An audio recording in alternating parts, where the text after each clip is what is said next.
Hello and welcome to Mike's Garage.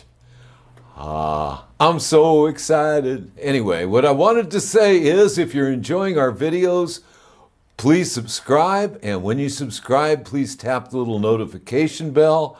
And then you'll be notified every time we have a new video. The reason I'm speaking so fast is because I'm excited. I have given everyone a bad time. I have not shown the engine for the project bike. And everyone's been asking about it and betting about it. And some people have even been cool enough to guess what it is. But it's been in storage a long time. I finally got this bench cleared off so I could bring the motor in. I got it out of the crate. I brought it in last night and here it is. And I'm in love with it. And I'm so glad to see it. And I hope everyone else enjoys it too. What this is a 1940 big flathead motor. Now some guys guessed a WLA motor, and a WLA would be a 45-inch engine. This one is a big flathead. Now let's see if we can turn it a little bit so cameraman Mike can get a good shot at it. You can see what it looks like. It's not all complete by any stretch of the imagination. All of the internals are taken out, so as I inventory this engine, I'm going to bring everything out and show where it goes and how it goes. These engines are real old style technology. This is a 1940 model. Now, if we look in this service manual that I used on the last video when I worked on the knucklehead oil system, we can go right here to General Specifications. And this is an 80 cubic inch, what you would call a side valve. Now, the bore and stroke and all that is in here. We're probably going to modify the bore and the stroke on this engine a bit. But make no mistake, this engine was originally one thing and it's been modified a little bit. In other words, type of engine. This is UH and ULH, 80 cubic inch, and low compression, high compression. They came with cast iron cylinder heads. This one, I believe, was ordered with cast iron cylinder heads, and someone got aluminum ones and put them on.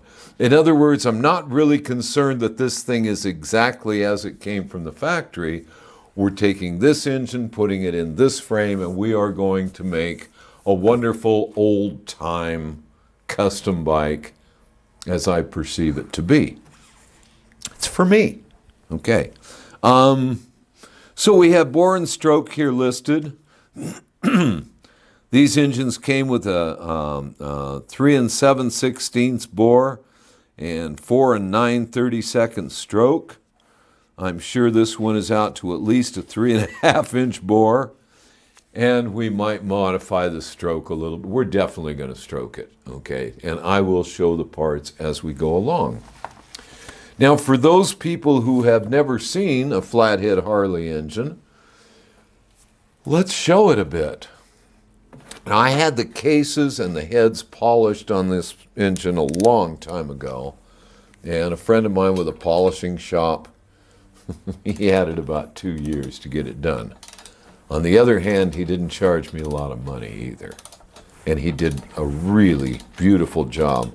The polishing is not quite up to standard now, but it will easily come back by hand. And I'm real excited just to have this thing out to look at it. I am definitely a small child, and this is a toy I'm really excited about. And a lot of things will be done to this engine. All we're going to do is look at it today. But we will be doing a lot of things to this engine. There's going to be a lot of things happening to the chassis. And I'm going to try to do this in the order that I would just normally build a motorcycle. And these are original head bolts and washers. I have just 2 of them here holding this head on. There's very few internals in this engine at the moment. There is no flywheel assembly, no pistons and rods. But I'm going to take this head off. See the inside of the cylinder head. Let's look at the top really. I think what I really want to look at is this cylinder. These are called flathead engines because there's nothing in the cylinder head. It's really basically just a cover for the top of the engine. The technical term is side valve because the valves, the intake being here, the exhaust being here, these are beside the cylinder bore. So this is a side valve. The valves are actually off to the side. The cams come up, go up, push the lifters up. These are the valve stems hanging down through these tubes to lift the valves. I haven't decided yet if we're going to put oversized valves in it, exactly what we're going to do as far as the valve train is concerned.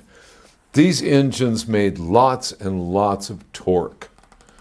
Just by nature of a side valve design and the way these engines were designed, they were designed for heavy, hard work. Pulling trailers, sidecars, all sorts of interesting things.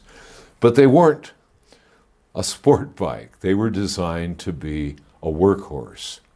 So to me, in my way of thinking, because I really like riding bikes with these engines, I've ridden several of them over the years and really enjoyed them. I always wanted one. Here it is. I have it now. To me, if it's going to make lots of torque, let's have it make more torque. If a little is good, we want more. And with me and the way I like to ride a motorcycle, which is get on it and go somewhere, what I want it to do is fly down the road with ease. So this thing is, well, I pulled the transmission out and there was already a 26-tooth sprocket on it. I had put on it brand new years ago. And that's the way this whole motorcycle is going to be. It's a real high torque cruising, high-speed cruising motorcycle. So we may be, modifying these cylinders here to accept bigger valves, or at least different valves. We're going to do what we can to maximize flow. I say maximize because they don't breathe really all that well. We're going to make it do it. I've already spoken to the gentleman who's going to grind a set of cams for me. These engines use 4 cams, just like a modern-day Sportster, which is nothing but a copy of the old flatheads to begin with. So we're going to have all 4 cams ground to give the valves more lift, and we're going to do all that stuff. But right now, I just wanted to show it. I've got it out here. It's for everyone to look at, especially me, and we'll be getting started on it real quick. I'm excited. At any rate, thanks for stopping by. I hope people are pleased this is what we're going to use, because we're going to be using it either way. So until next time, see you out on the road.